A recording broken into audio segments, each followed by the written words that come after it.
Bonjour à tous et bienvenue dans cette nouvelle vidéo d'actualité cyclisme.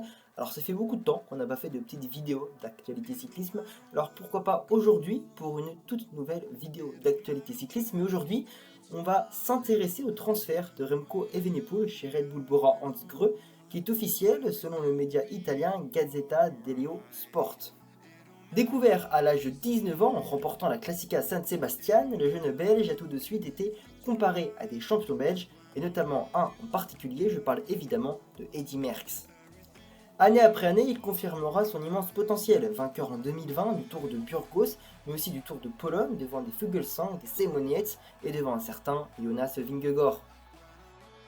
En 2021, il débute son premier grand tour de sa longue carrière avec énormément de pression et d'attente, le Giro d'Italia. Cependant, tout ne se passera pas comme prévu sur les routes italiennes qu'il devra quitter malheureusement au cours de la troisième semaine. Mais l'année suivante, c'est l'année du déclic pour la star belge qui remportera au cours de cette même année son premier monument, le monument Liège-Bastogne-Liège, et son premier grand tour, la Vuelta a España.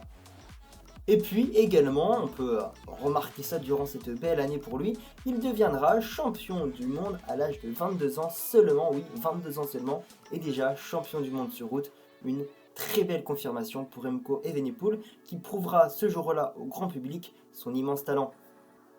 Maillot de champion du monde sur les épaules, Evenepoel se sentira pousser des ailes. Vainqueur en début de saison de l'UAE Tour, de nouveau victorieux sur Liège-Bastogne-Liège, encore malchanceux sur le Giro avec un abandon, puis champion de Belgique, vainqueur encore de la Classica San Sebastian et vainqueur également de l'épreuve chronométrée sur les championnats du monde, avant ses 3 succès sur la Vuelta et le maillot de meilleur grimpeur. Son année 2024 a été marquée par sa première participation sur le Tour de France. Le Belge était très attendu. Eh ben, il ne décevra pas, puisqu'en fait, très bien épaulé par l'Espagnol et l'expérimenté Mikel Landa, eh ben, il prendra la 3e place du classement général final, avec au bout un très beau maillot blanc. Il montera pour la première fois de sa carrière sur les marches du podium à Paris, et on ne doute évidemment pas que ce sera la dernière. Mais aussi, Remco Evenepoel réalisera un doublé historique sur les Jeux Olympiques de Paris. Il remportera la course en ligne et l'épreuve du contre-la-montre, avant d'être sacré de nouveau sur l'épreuve chronométrée des championnats du monde, une saison XXL pour Remco Evenepoel. En 2025, après une reprise qui s'est compliquée suite à une chute, il enfile son premier dossard sur la Flèche Brabranson, course qu'il remportera au sprint devant un certain Wout van Aert. Puis il continuera de courir pour préparer son grand objectif de la saison, le Tour de France. Et alors que tout débutait parfaitement pour lui et pour sa formation, on rappelle 2 victoires d'étape au sprint avec Tim Merlier, un Remco Evenepoel toujours en jeu pour un futur podium à Paris.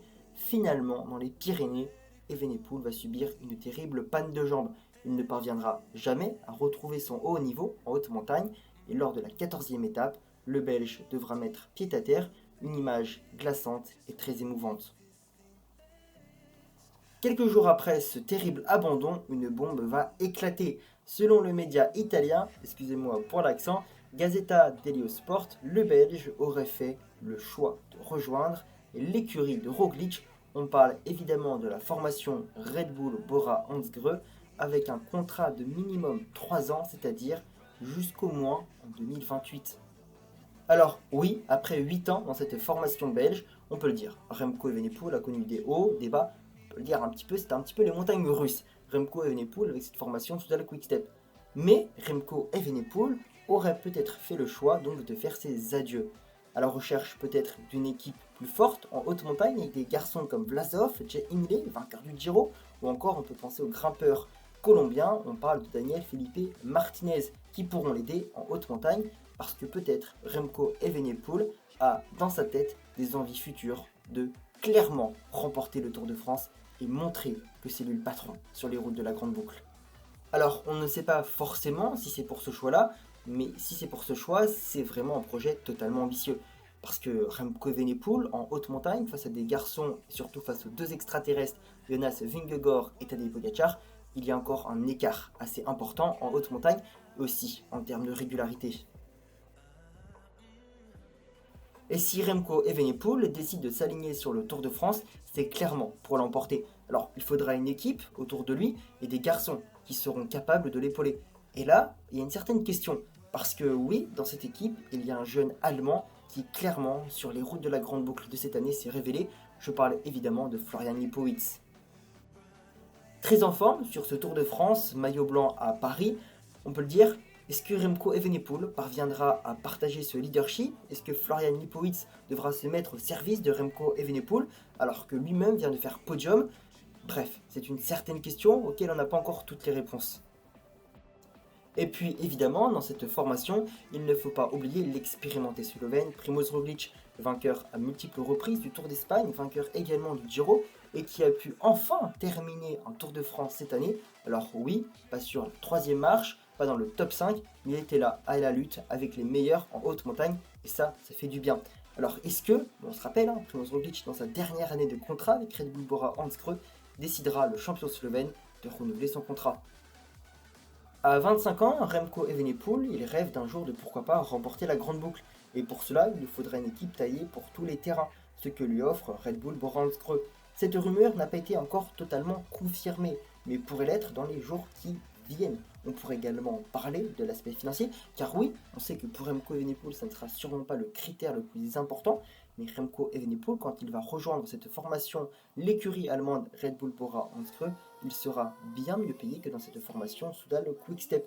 Alors, ça peut être un argument en plus dans pourquoi pas ce transfert, mais on sait, connaissant Remco Evenepoel, ce ne sera sûrement pas l'argument principal de ce transfert. Après vous avoir un petit peu présenté le grand coureur qui est Remco Evenepoel, d'avoir un petit peu tourné autour de la question de pourquoi est-ce que Remco Evenepoel pourrait rejoindre Red Bull Bora Hansgrohe, peut-être pour une équipe plus taillée en haute montagne, peut-être également, on ne le sait pas trop, mais peut-être pour cet aspect financier, même si évidemment je ne pense pas que Remco Evenepoel est à la recherche de cela, parce que chez Soudal Quick-Step c'est clairement le petit protégé. Alors pourquoi? N'hésitez pas à me dire ce que vous en pensez dans l'espace commentaire. Voilà, on essaie de faire un petit peu le tour de cette question. Il faut évidemment ne pas oublier le jeune talentueux allemand Florian Lipowitz qui clairement incarne également l'avenir de cette formation Red Bull Bora Hansgrohe. Bref, dites-moi tout dans l'espace commentaire. Moi je vous dis à la prochaine pour une nouvelle vidéo d'actualité cycliste. Et d'ici là, prenez soin de vous. Salut!